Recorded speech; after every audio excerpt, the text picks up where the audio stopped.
पाठ 9 मालगुडी डेज। अनुवादित कहानी। एक तरफ सूखे होंठ, सूखा गला, स्याही से रंगी उंगलियां व थकान, और दूसरी तरफ परीक्षा खत्म होने की खुशी के साथ स्वामी अंतिम दिन परीक्षा भवन से बाहर निकला। बाहर खड़े होकर उसने पीछे हॉल पर नजर डाली और थोड़ा बेचैन हो गया। अगर सभी लड़कों ने उसकी तरह 20 मिनट पहले अपनी उत्तर पुस्तिकाएं दे दी होती तो उसे शायद अच्छा महसूस होता। राजम दूसरे रोशनदान के नीचे बैठा था और मशीन की तरह कलम चलाए जा रहा था। मटर सीट से पीठ टिकाए अपने उत्तर दोहरा रहा था। एक अध्यापक कुर्सी पर ऊँघ रहे थे और दूसरे अबूझ दृष्टि लिए एक सिरे से दूसरे सिरे तक टहल रहे थे। लिखने की रगड़ और कागजों की खड़खड़ाहट की आवाजें चुप्पी भरे हॉल से आ रही थीं। स्वामी को अचानक लगा कि उसे इतनी जल्दी बाहर नहीं आना चाहिए था, लेकिन वह हॉल में और कैसे रुक सकता था। तमिल का पेपर 5 बजे तक चलने वाला था।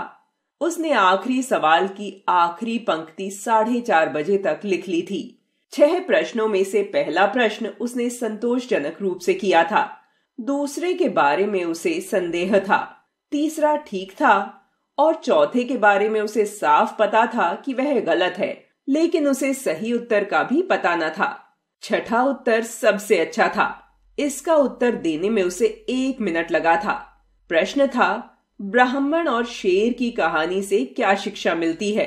एक ब्राह्मण तालाब के किनारे से गुजर रहा था। दूसरे किनारे से एक शेर ने उसे आवाज लगाई और उसे सोने की चूड़ी देने की बात कही। ब्राह्मण ने पहले तो चूड़ी लेने से मना कर दिया, किंतु जब शेर ने अपने को भोला भाला और सच्चा बताया तो ब्राह्मण पानी में तैरकर उसके पास आ गया। इससे पहले कि वह सोने की चूड़ी लेने के लिए हाथ बढ़ाता, वह शेर के पेट में पहुंच गया। स्वामी को यह फैसला करने में 1 मिनट लगा कि कहानी की शिक्षा यह है कि जब शेर सोने की चूड़ी दे तो हमें नहीं लेनी चाहिए, या सोने की चूड़ी का प्यार आदमी की जान ले लेता है। उसने दूसरे जवाब में अधिक शिक्षा देखी और उसे लिख दिया। उसे समय काटना मुश्किल लगा। पेपर 3 घंटे की बजाय 2.5 घंटे का क्यों नहीं रखा गया। उसने देखा कि एक अध्यापक उसे ध्यान से देख रहे थे। उसने तुरंत उत्तर पुस्तिका में व्यस्त होने का बहाना किया। उसने सोचा कि ऐसा करते हुए वह उत्तर पुस्तिका को थोड़ा दोहरा भी सकता है। फिर पन्ने पलटते हुए आखिरी सवाल के जवाब पर नजर गड़ाई। उसे दोहराने का बहाना करना पड़ा। उसने यह सोचते हुए फिर दीवार घड़ी की ओर देखा कि शायद अब 5 बज गए होंगे, किंतु 4:30 के बाद 10 मिनट और बीते थे।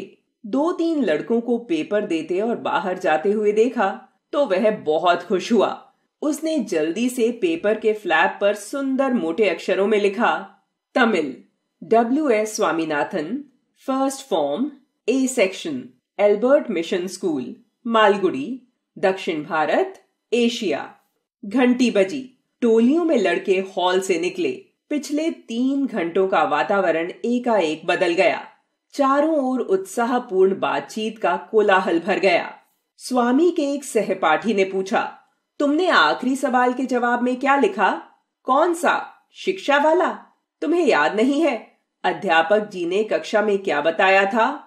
सोने के लालच में ब्राह्मण की जान गई। सोना वहां कहाँ था? वहां तो सिर्फ सोने की चूड़ियां थी। तुमने उसका जवाब कितना लंबा दिया? स्वामी ने आपत्ति की। 1 पृष्ठ, सहपाठी ने उत्तर दिया। थोड़ी देर बाद उसे राजम और शंकर मिले। हाँ भाई, तुम लोगों को पेपर कैसा लगा? स्वामी ने पूछा। तुम्हें कैसा लगा? शंकर ने पूछा। बुरा नहीं था, स्वामी बोला। मुझे तमिल से ही डर लग रहा था। अब लगता है मैं बच गया। पास होने लायक नंबर तो मिल ही जाएंगे, राजम ने कहा। अरे, तुम लोग जानते हो ना, कल से स्कूल की छुट्टी। तो फिर कल क्या करोगे? किसी ने पूछा। शंकर ने कहा, मेरे पिताजी ने छुट्टियों में पढ़ने के लिए कई किताबें खरीदी हैं, जहाजी सिंदबाद, अली बाबा आदि। मणि हाथ ऊपर उठाकर रोता चिल्लाता हुआ आया। वक्त बहुत ही कम था, वरना मैं आखिरी सवाल को भी उड़ा सकता था। मटर भी कहीं से प्रकट हुआ। उसके बाएं गाल पर स्याही की बड़ी लकीर थी। Hello Shankar, first division. नहीं, मुश्किल से 35 मिलेंगे। 15 मिनट बाद फिर घंटी बजी। सारा स्कूल हॉल में इकट्ठा हो गया। सबके चेहरे पर खुशी थी और बातों में अच्छी दोस्ती की झलक थी। अध्यापक जी भी अपनापन दर्शाते हुए खुश लग रहे थे। हेडमास्टर साहब मंच पर आए और शोर के थमने का इंतजार करने के बाद उन्होंने छोटा सा भाषण दिया। उन्होंने कहा कि स्कूल जून की 19 तारीख तक बंद रहेगा और 20 जून को खुलेगा। उन्होंने आशा व्यक्त की कि लड़के अपना समय बर्बाद नहीं करेंगे और कहानियों की किताबें पढ़ते रहेंगे तथा अगली कक्षा की किताबों पर नजर डालते रहेंगे, क्योंकि वे उम्मीद करते हैं कि सब लड़के अगली कक्षा में जाएंगे। अब 1 मिनट और प्रार्थना होगी और उसके बाद सब लड़के अपने अपने घर जा सकते हैं। प्रार्थना के अंत में जैसे तूफान आ गया। ऊंची आवाजों और चिल्लाहटों का झुंड रेले की तरह हॉल से बाहर निकला। इस सारी भगदड़ में स्वामी मणि के साथ लगा रहा। मणि ने स्कूल के गेट पर तेजी से काम किया। किसी की कलम छीनी, किसी की दवात और उन्हें तोड़ दिया। उसके आसपास लड़कों की खुशी और उत्तेजना से भरी भीड़ थी। एक एक चीज के टूटने पर खूब शोर मचता था। 1-2 छोटे बच्चों ने दबे स्वर में विरोध किया, लेकिन मणि ने उनके हाथों से भी दवातें छीन ली। फिर ढक्कन खोलकर स्याही उन्हीं के कपड़ों पर गिरा दी। इस काम में उसके सहायकों का एक छोटा दल भी था, जिसमें स्वामी प्रमुख था। उस क्षण के उत्साह में आकर उसने अपनी दवात खुद ही अपने सिर पर उलट ली थी और बहती स्याही से उसकी आंखों के नीचे काले घेरे पड़ गए थे। इसके साथ ही सैकड़ों कंठों से निकले विजय घोष से आसमान गूंज उठा। फिर कुछ और दवातें फोड़ी गईं तथा कुछ और कलमें तोड़ी गईं। इस सारे तमाशे के बीच मणि जोर से बोला, कोई सिंगाराम की पगड़ी ले आए, मैं उसे रंग दूंगा। स्कूल का चपरासी सिंगाराम एकमात्र व्यक्ति था जो आजादी के इस उत्साह से प्रभावित नहीं था।